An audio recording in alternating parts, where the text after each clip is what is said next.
नमस्कार, स्वागत है आप सभी का।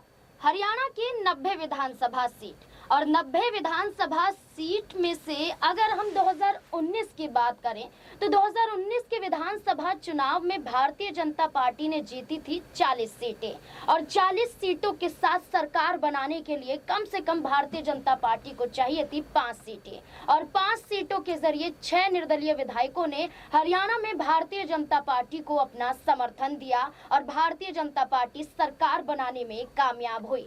लेकिन 2019 के विधानसभा चुनाव के बाद 5 साल बीतते हैं और 2024 के विधानसभा चुनाव से पहले अब यही निर्दलीय विधायक भारतीय जनता पार्टी से बगावत करते हुए नजर आ रहे हैं या कहें कि ये विधायक अब अपना समर्थन वापस लेने के लिए मजबूर हो रहे हैं। कारण कई सारे नजर आते हैं। हरियाणा में कई ऐसे मुद्दे उठते हुए नजर आए जहां पर निर्दलीय विधायकों ने साफ तौर पर कह दिया कि भारतीय जनता पार्टी सिर्फ और सिर्फ अपनी सरकार बनाने के लिए उनका इस्तेमाल करती हुई नजर आई। जहां लोकसभा चुनाव के बीच में 3 निर्दलीय विधायकों ने अपना समर्थन वापस लेकर कांग्रेस पार्टी को अपना समर्थन दे दिया, तो वहीं 3 निर्दलीय विधायकों के जाने के बाद मात्र 3 विधायक ही बच जाते हैं भारतीय जनता पार्टी के पास जो समर्थन में थे। लेकिन देखा जाए तो बाशापुर से दौलतवाद का निधन हो जाता है, जिसके बाद एक और निर्दलीय विधायक की संख्या कम हो जाती है। ऐसे में एक और निर्दलीय विधायक की बात करें जो पृथला से हैं, नयनपाल, वो कहीं ना कहीं समर्थन वापस लेने का ऐलान करते हैं। लेकिन नयनपाल ने समर्थन कांग्रेस पार्टी को नहीं दिया, लेकिन अभी तक नयनपाल खामोश है। इस बीच में एंट्री होती है हरियाणा लोक हित पार्टी के संयोजक गोपाल कांडा की। वो गोपाल कांडा जो एक वक्त पर भूपेंद्र सिंह हुड्डा की सरकार के दौरान गृह राज्य मंत्री भी रह चुके हैं। भूपेंद्र सिंह हुड्डा को भी अपना समर्थन दे चुके हैं और उनकी सरकार बनती हुई भी नजर आई थी। लेकिन एक बार फिर से 2024 के विधानसभा चुनाव से पहले यही गोपाल कांडा जो 2019 में भारतीय जनता पार्टी को समर्थन देते हुए नजर आए थे, ये दावा किया जा रहा है कि हरियाणा में या तो गठबंधन होगा या तो समर्थन वापस लिया जाएगा। और इससे जुड़े हुए कई सवाल बनते हैं। आज मेरे वरिष्ठ सहयोगी अमन सर मेरे साथ जुड़े हुए हैं। सर, आपका बहुत बहुत स्वागत है। सर, आज चर्चा करेंगे हरियाणा के गोपाल कांडा और तमाम विधायकों के बारे में। आखिरकार ये विधायक भारतीय जनता पार्टी का खेल बिगाड़ेंगे या नहीं? अगर हम सवालों की बात करें तो गोपाल कांडा से पहले यहाँ पर सवाल ले लेते हैं। गोपाल कांडा एक ऐसे निर्दलीय विधायक बन चुके हैं जो कहीं ना कहीं सिरसा से तो विधायक हैं, लेकिन अब सीटों की मांग करते हुए नजर आ रहे हैं। कम से कम 12 से 15 सीटों की मांग गोपाल कांडा के जरिए की जा रही है। लेकिन भारतीय जनता पार्टी की तरफ से कहा जा रहा है कि उन्हें 3 से 4 सीटें दी जा सकती है, जिसमें से रानिया, एलनाबाद, सिरसा और फतेहाबाद हो सकती है। सिरसा तो खुद गोपाल कांडा की है, भारतीय जनता पार्टी यहाँ से जीत भी नहीं पाई है। क्या लगता है 12 से 15 सीटों की मांग गोपाल कांडा की, भारतीय जनता पार्टी की सहमति नहीं बन रही है, क्या खेल बिगड़ता हुआ नजर आएगा? देखिए, बिल्कुल हरियाणा की बात करें नाजमीन तो कई पहलू और कई चीज़ें निकल कर सामने आती हैं। चूंकि अभी इलेक्शन बनने में समय है, लेकिन फिलहाल जिस तरह चाहे कांग्रेस पार्टी की बात करें या फिर आप जो है बीजेपी की बात करें या इनेलो की बात करें, बीएसपी की बात करें, सभी लोग कहीं ना कहीं कशमकश करते हुए नजर आते हैं कि भाई हमारा जो दबदबा है वो बनना चाहिए। ऐसे में गोपाल कांडा की बात करें, जाहिर बात है कि जिस तरह की बात वो कहते हैं, क्योंकि उनकी अपनी एक पार्टी भी है और उस पार्टी के बिहाफ पर ही वो 4-5 सीटों की मांग करते हुए नजर आ रहे हैं कि भाई हमें भी कुछ सीटें मिलनी चाहिए और यहाँ तक कि कुछ उससे भी कुछ प्लस सीटें मिल जाए तो बेहतर है। लेकिन 4-5 सीटें इसलिए भी कह रहा हूँ क्योंकि देखिए 90 सीटों की विधानसभा है हरियाणा की और ऐसे में 4-5 सीटें मिलना भी अपने आप में बड़ी बात हो जाती है। अब ऐसे में क्या बीजेपी दुष्यंत चौटाला का विकल्प देखते हुए गोपाल कांडा को इस तरह की सीट देते हुए नजर आएगी, या फिर गोपाल कांडा अभी चूंकि इतने बड़े नाम नहीं है जो कह सकते हैं कि बीजेपी या कांग्रेस के बीच में कोई बड़ा अपने आप को फैक्टर साबित कर पाए, तो ये हो सकता है कि बीजेपी आने वाले दिनों में कहीं कोई कह सकते हैं कि अपनी, क्योंकि बीजेपी को भी लग रहा है नाजमीन की उनकी जो स्थिति है वो उतनी मजबूत हरियाणा में है नहीं। जो पहले हम देखते थे कि एक तरफा जीत दर्ज करते हुए नजर आते थे, आपने देखा कि अगर लोकसभा चुनाव की बात करें तो 10 में से 5 सीटें बीजेपी के हाथ से निकल जाती हैं। ये बहुत बड़ी बात हो जाती है कि भाई बीजेपी जो दिल्ली के बगल वाले राज्य में अगर अपनी 5 सीटें नहीं बचा पाए, जिसका मतलब ये है कि हरियाणा के जो लोग हैं अब बीजेपी के साथ नहीं है, या फिर साथ हैं भी तो उस शिद्दत के साथ में नहीं है जो पहले हुआ करते थे। इसी का लाभ उठाने का प्रयास गोपाल कांडा भी कर रहे हैं कि भाई कम से कम हमें 5 से ज़्यादा सीटें दीजिए, हमें कम से कम 8-10 सीटें दीजिए ताकि हम भी उधर कह सकते हैं हरियाणा में अपने पार्टी को बड़ा शेप दे सकें। लेकिन क्या बीजेपी ऐसा कर पाएगी? मुझे बहुत कम उम्मीद है कि बीजेपी 3-4 सीटों से ऊपर गोपाल कांडा को देती हुई नजर आए, क्योंकि बीजेपी की अब जो अपनी मजबूरी है कि यहाँ पर अगर वो गोपाल कांडा को नाराज करती है तो उनकी सीटों में और ज्यादा कमी आती हुई नजर आएगी। सर, जैसे कि दुष्यंत चौटाला की बात करें, लोकसभा चुनाव में भी वो 2 से 3 सीटों की मांग कर रहे थे। सीटों की मांग दुष्यंत चौटाला पर भारी पड़ गई, गठबंधन तोड़ दिया जाता है। उसके बाद भारतीय जनता पार्टी कहती है कि वो हरियाणा में गठबंधन नहीं करेगी, और इसी बात को साबित करते हुए रणजीत सिंह चौटाला सामने आते हैं, जो हिसार से लोकसभा का चुनाव लड़ते हैं, यहाँ पर हार जाते हैं। लेकिन दावा किया जा रहा है कि रानिया से चुनाव विधानसभा का वो फिर से लड़ सकते हैं, क्योंकि वो रानिया से विधायक रह चुके हैं। तो ऐसे में गोपाल कांडा की मांग रानिया सीट भी है। तो अगर गोपाल कांडा बगावत नहीं करते हैं तो भारतीय जनता पार्टी के यही विधायक कहीं ना कहीं, पूर्व विधायक कहेंगे क्योंकि सांसदी का चुनाव हार गए, लेकिन क्या लगता है रणजीत सिंह चौटाला भी बगावत करते हुए नजर आएंगे? क्योंकि सर मैं एक बात कह दूं, वो खुद कहते हुए नजर आए थे कि भारतीय जनता पार्टी गठबंधन नहीं करेगी और बाकी फैसला आला कमान। देखिए बिल्कुल नाज़मीन, अभी बहुत सारे समीकरण बनेंगे बिगड़ेंगे, लेकिन राजनीति है, इसमें पुख्ता तौर पर कुछ नहीं कहा जा सकता कि भाई यही होने वाला है, क्योंकि आप देखते हैं कि अंतिम मौके पर इस तरह के फैसले होते हैं जो हर किसी को चौंकाते हुए नजर आते हैं। हरियाणा में चूंकि बीजेपी लगातार घिरी हुई दिखाई पड़ती है, जो किसान है वो बीजेपी से नाराज नजर आता है, जो युवा है वो नाराज नजर आता है। इसके अलावा आपने देखा कि जब लोकसभा चुनाव के बीच में बीजेपी जो प्रत्याशी थे जब गाँव में पहुँचते हैं तो गाँव के लोग उनको भगाते हुए नजर आते हैं, कहते हैं कि भाई आप ही ने गोली चलवाई और एक तरीके से बैरिकेडिंग करवाई, आप कैसे हमारे कह सकते हैं गांव में आ सकते हैं। कई जगह का ऐसा देखा गया जहां पर लोग खासे नजर आए। दुष्यंत चौटाला को भी इस नाराजगी का कह सकते हैं कि नुकसान उठाना पड़ा। उन्होंने सोची कि 2-3 महीने पहले ही लोकसभा चुनाव से अपना समर्थन वापस लिया कि भैया हम साथ नहीं चलेंगे, लेकिन उसका फायदा होने की बजाय उनको घाटा होता हुआ नजर आया। एक भी सीट पे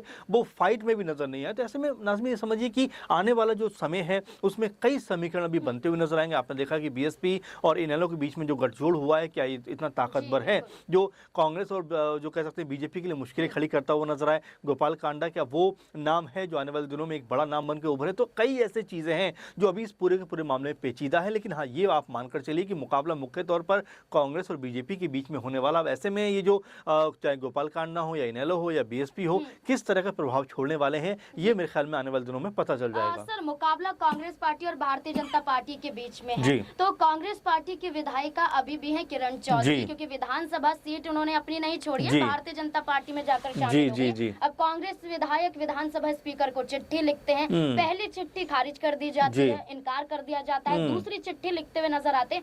क्या लगता है विधानसभा चुनाव से पहले उनकी सीट यहाँ पर किरण चौधरी की छिनती हुई नजर आएगी? देखिए नाज़मीन, और सीट छीनना ना छीनना मेरे ख्याल से कोई बहुत अब तर्क की बात नहीं है कि 2-3 महीने में चुनाव होने वाले हैं, अगर आप सीट वापस ले भी लेंगे या उनको हटवा भी देंगे तो मेरे ख्याल से कांग्रेस पार्टी को इससे कोई बहुत बड़ा फायदा नहीं होने वाला है। बेहतर ये होगा किरण चौधरी को मनाकर अगर वापस लेकर आया जाए तो देखिए जाट जो कह सकते समुदाय है, अगर उसके वोट ज़्यादा हासिल करने की हुड्डा भी उसी कह सकते समुदाय से आते हैं और यहाँ पर किरण चौधरी साथ में रहती तो शायद भी जो कांग्रेस को बेहतर फायदा होता। लेकिन देखिए यहाँ पर भी गुटबाजी खेमेबाजी है, शैलजा के साथ में वो नजर आती है कि भाई इनको सीएम बनना चाहिए, तो हुड्डा को कोई खास फर्क नहीं पड़ा, किरण चौधरी जा रही है, चले जाने दो, क्योंकि वही सबसे बड़ी विरोधी नजर आ रही थी। लेकिन क्या बीजेपी में भी उनको वो मौका मिलता हुआ नजर आएगा? उनकी बेटी भी है, खुद वो भी है, क्या दोनों माँ बेटी को टिकट मिलते हुए नजर आएंगे? टिकट की बात की है, राज्यसभा का चुनाव, देवेंद्र सिंह हुड्डा की बात करें, राज्यसभा सांसद है, लोकसभा का चुनाव लड़ते हैं, जीतते हैं, राज्यसभा की सीट खाली, कांग्रेस अपने पैर पीछे खींच रही है, भारतीय जनता पार्टी श्रुति चौधरी, किरण चौधरी में से मौका देगी किसी को?